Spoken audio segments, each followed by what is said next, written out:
Hi, boys and girls. This is Anne Miranda. Let's read Ghastly Ghosts by Teresa Bateman and illustrated by Ken Lamug.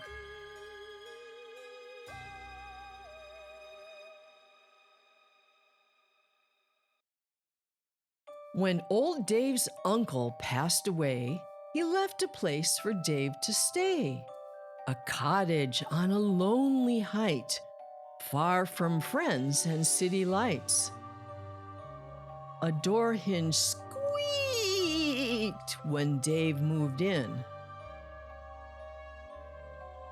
He didn't mind, just gave it a grin, and got some oil to fix the door. "It's just some rust," he said, "no more." Unpacking all his boxes, he heard footsteps where none ought to be. From attic floors above his head, "I'm sure it's mice," is what he said. Then from the bathroom came a moan. "The pipes are old, like me," said Dave. "I hope they work. I need a shave. Whiskers don't look good on me, not that there's anyone else to see." Then from the cellar came a wail that made Dave start and then turn pale. He laughed. It must be a broken pane. That's easy enough to explain. He settled in and tried to rest. He heard odd sounds, yet did his best to act as if he didn't care. Still, he felt lonely living there. A storm that night turned rain to ice. Dave said aloud, "It would be nice. Indeed, I'd say that I'd rejoice if I could hear another voice." The lonely cottage creaked and swayed. Old Dave rocked back. His fiddle played. The wind blew wild and something said, "Ghastly ghosts in the old coal shed." He paused and gave his head a shake. Was he asleep or still awake? "Never mind what I just said. I like a living voice, not dead." Then something even louder said, "Ghastly ghosts in the old coal shed." Wind whistled on the windowsill. Old Dave began to feel a chill. The fire's getting low, no doubt, or maybe it's about gone out. I'll poke it up and go to bed.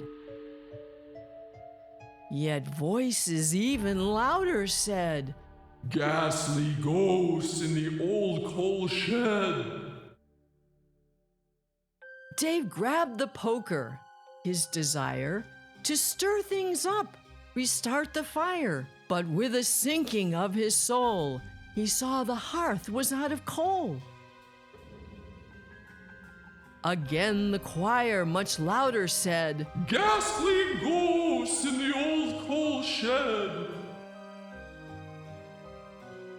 The wind was ice, the pipes would freeze. The house grew colder by degrees. There was a chore Dave had to do, fetch coal to see the cold night through. He got the boots, gloves, scarf, and hat, shrugged on his coat, and that was that. Outside, the wind began to roar as old Dave opened up the door.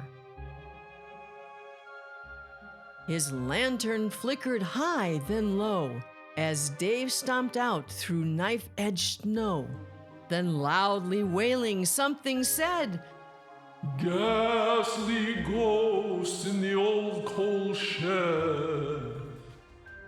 "Now cut that out," old Dave was firm. "I'm not the type to quail nor squirm.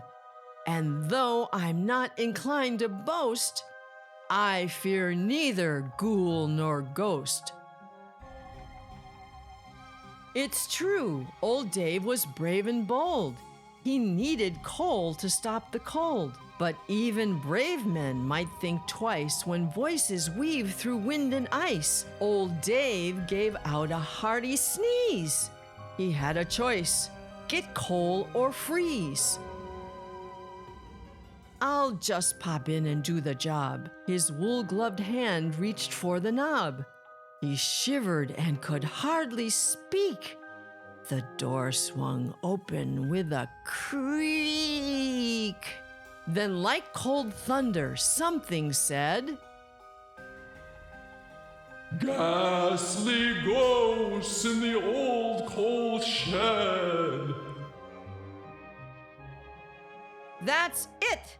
Dave roared. "I've had enough. So come on out. I call your bluff. It's cold enough to freeze men blue. I haven't time to waste on you." The lantern faded to a spark, and something flickered in the dark. "Ghastly ghosts." I know. I do. I'd like to bet your cold ghost stew. This night's not fit for man nor beast. Be here live or he deceased. So rather stay in here and wail. Feel free to help me fill my pail. And then before we all expire, please come on up and share my fire. "Ghastly ghosts." And by the way, if you come to my house to stay, you must find something else to say. The wind dropped down, snow drifted white, the moon began to light the night. Dave heard a whispered groan. "All right." Now Dave's got ghosts at his old place. The ghosts don't take up too much space. In fact, they're quite good company. His friendless nights are history. The cottage still sits on a height, but lonely, well, that's hardly right. Warm windows glow, a fiddle's heard, and from the coal shed, not one word.